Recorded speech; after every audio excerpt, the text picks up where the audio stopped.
딥시크에 대해서 좀 살펴볼까요? 살짝이나마? 이 딥시크가 최근에 딥시크 이슈가 터지면서 주가가 막 하락을 했잖아요. 그래서 엔비디아가 폭락했고, 근데 지금은 딥시크 이슈로 해가지고 다시 반등해서 올라오거든요. 이게 어떤 게 있냐면, 이게 중국이란 영역이 있어요. 중국이란 영역이 있는데, 네, 중국의 스타트업 기업 딥식, 예, 이 개발한 AI 모델 R1이 출시되면서 데이터 센터 산업에 대한 전망이 변하고 있다. 오히려 이게 딥시크를 통해 가지고 반도체가 더 많이 쓰일 수 있다고 보고 있는 거야. 왜냐면 중소기업들도 저비용으로 해가지고 AI 인프라를 구축할 수 있는 기회가 마련되었다고 보여지는 거지. 처음에는 이제 고성능의 엔비디아의 그 GPU가 쓰이지 못할 것 같다, 덜 쓰일 것 같다라는 전망으로 인해 가지고 엔비디아가 폭락을 했었잖아. 20% 이상 폭락했었잖아. 근데 오히려 더 많은 생태계를 확장할 거라고 보여지는 거지. 이 딥시크 이슈가. 그래서 오히려 지금은 시장에서 긍정적으로 반응을 주고 있어요. 그러다 보니까 최근에 엔비디아도 올라가고 SK하이닉스도 올라가고 그렇게 되는 거지. 그게 괜히 올라가는 게 아니야. 그러니까 처음에 충격적인 이슈로 인해서 20% 이상 빠졌는데 그것이 지금 갭매금 모여서 다 올라오고 있잖아. 그러면 왜 그게 처음에 충격적이었고 왜 지금은 갭매금에서 왜 올라오는지 그 원인과 결과 이유를 내가 알고 있어야지 시장에 대한 가치 평가를 올바르게 할 수 있는 거지. 일부 애널리스트들은 아론의 높은 효율성의 기존 데이터 센터 수요를 감소시킬 수 있다고 우려해서 나왔겠죠.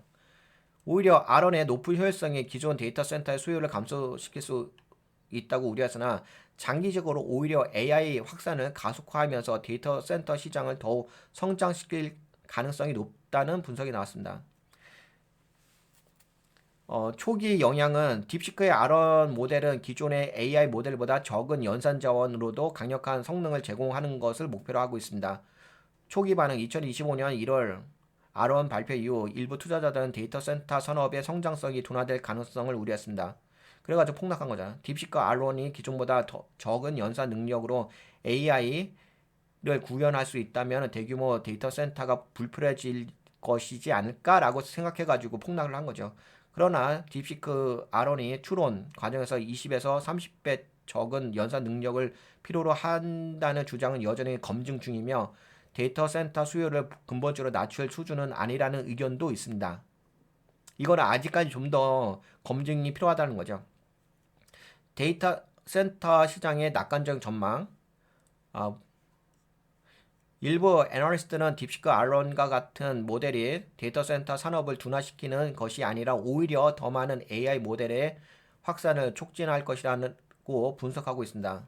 UBS 애널리스트의 분석에 의한다면 AI 기반 데이터 센터 시장 성장률을 기존 연평균 10에서 15% 이상에서 최대 20%까지 상향 조정했어.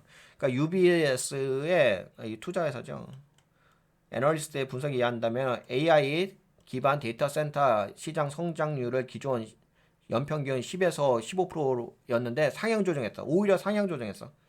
더 많이 성장할 거라고. 데이터 센터 시장이 더 많은 인프라가 더 AI 인프라가 필요해질 거라고 보는 거지.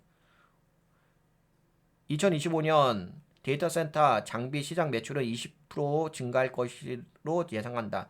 AI 효율성이 증가하면은 데이터 센터 수요가 줄어드는 것이 아니라 효율성이 증가하게 되면은 데이터 센터 수요가 줄어드는 것이 아니라 AI의 사용자가 폭발적으로 증가하면서 오히려 더 많은 데이터 센터가 필요할 가능성이 크다. 이렇게 본 거죠. 그러니까 그런 것들을 종합적으로 분석을 하니까는 처음에는 15에서 15% 데이터 센터 시장이 성장할 거 보았는데 요번에 딥시크가 나오면서 오히려 20%더 데이터 센터가 성장할 걸 보는 거지. 그렇게 되다 보니까 어떻게 됐어요? 그렇게 되다 보니까는 이게 올라간 거잖아. 뭐가 올랐죠? 이거 슈퍼 마이크로 컴퓨터. 여기가 데이터 센터 쪽 하는 거죠. 최근에 반등해서 뿅 하면서 몇 프로 날라갔어요? 13.32% 날라갔죠. 예, 그죠? 네, 골드만삭스 지금 미국에서 지금 전망을 하는 거예요. 투자회사들이. 골드만삭스의 전망. 데이터 센터 수요가 2026년 정점을 찍고 2027년 이후 안정화될 것으로 예상된다. 그러니까 2026년까지 정점을 찍는다는 거 아직까지 더 수요가 있다는 거죠. 하지만 AI 효율성 증가로 인한 비용 절감이 데이터 센터 투자 확대를 촉진할 가능성이 존재한다. 오히려 효율성이 더 커짐으로 해가지고 비용 절감이 데이터 센터 투자 확대를 더 촉진할 가능성이 존재한다는 거죠. 아까 그것도 봤잖아. 슈퍼마이크로 컴퓨터도 올라가잖아. 데이터 센터 쪽. 딥시크 R1의 효율성 증가가 데이터 센터에 미치는 영향. 딥시크 R1의 높은 효율성은 데이터 센터 수요에 대한 긍정적인 영향과 부정적인 영향을 모두 가질 수 있습니다. 부정적인 영향. AI 모델이 적은 연산 자원으로도 실행 가능하다면 일부 저품질, 낮은 전력의 데이터 센터는 도태할 가능성이 높습니다.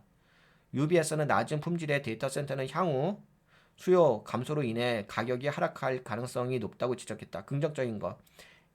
AI 모델이 효율적으로 동작하게 되면 더 많은 기업과 연구소가 AI 도입을 고려하면서 데이터 센터 사용량이 증가할 가능성이 크다. 효율적으로 동작을 하게 되면 더 많은 기업과 연구소가 AI 도입을 고려하면서 데이터 센터 사용량이 증가할 가능성이 크다. 그리고 이거 아시죠? 제이본 패러독스라는 이론인데요. 경제학적 이론인데 기술 발전으로 효율성이 증가하면 기술 발전으로 효율성이란 단어가 중요해요. 효율성이 증가하면 자원 소비가 줄어들 것 같지만은 오히려 효율성이 높아져 더 많은 사용자가 시장에 진입하면서 전체적인 수요는 증가하는 현상이 발생한다. 왜냐하면은 그런 게 있잖아. 내가 투자 대비 리턴 금액이 투자가 적고서 리턴 금액이 많이 들어온다면은 당연히 투자를 하겠지. 근데 내가 투자하는 데 있어서 많은 돈이 들어가는데 리턴 금액이 적어. 그럼 투자를 안 하겠지. 뭔 말인지 알지? 근데 지금 딥시크 같은 거는 투자 금액이 적잖아. 근데 리턴 금액이 커.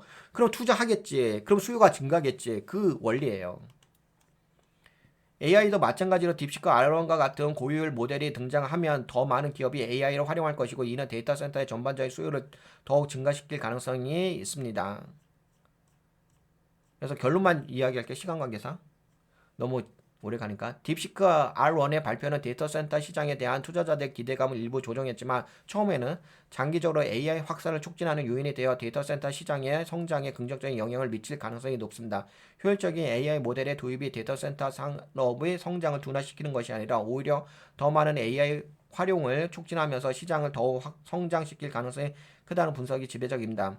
UBS 및 골드만삭스의 최신 전망에 따르면 데이터 센터 시장은 2025년 이후에도 10에서 20% 성장을 지속할 것으로 예상되며 AI 기술의 발전이 결국 데이터 센터 수요를 더욱 증가시키는 요인이 될 가능성이 큽니다. 따라서 AI 관련 인프라 및 데이터 센터 산업에 대한 투자 기회는 여전히 유효하며 친환경 고효율 데이터 센터로의 전환이 더욱 중요해질 전망입니다. 여기까지 살펴볼게요.